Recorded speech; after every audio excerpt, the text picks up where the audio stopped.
you will be good. I'm going to be answering the question, why did my garage door spring break? Garage door springs break because they have a lifespan, just like all of us, actually. Yeah. They will wear out. They're built for an industry standard of 10,000 cycles. Exactly.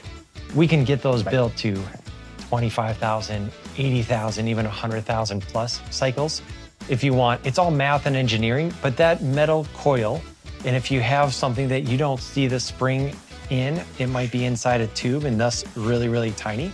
But that metal coil is just wound up and it flexes and relaxes as that door opens and closes.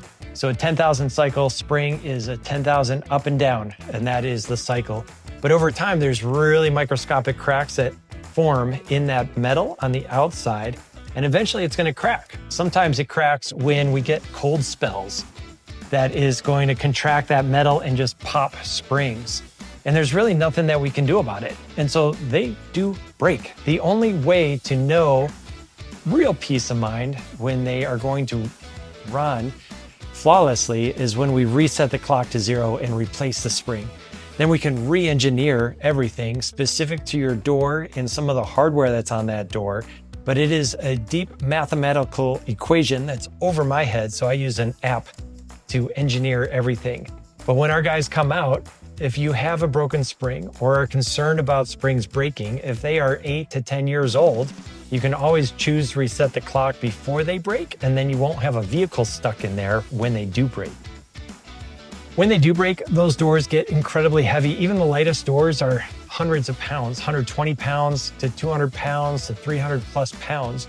And so you can get friends and neighbors over there and potentially muscle that thing up, but understand that that is going to be a free-falling potential energy guillotine if that is released. And so really, really be careful. When our guys come on site, we're going to run through a motorized door analysis. We're going to weigh the door and we're going to engineer specifically for your door. We're not going to assume that the spring on your door is correct.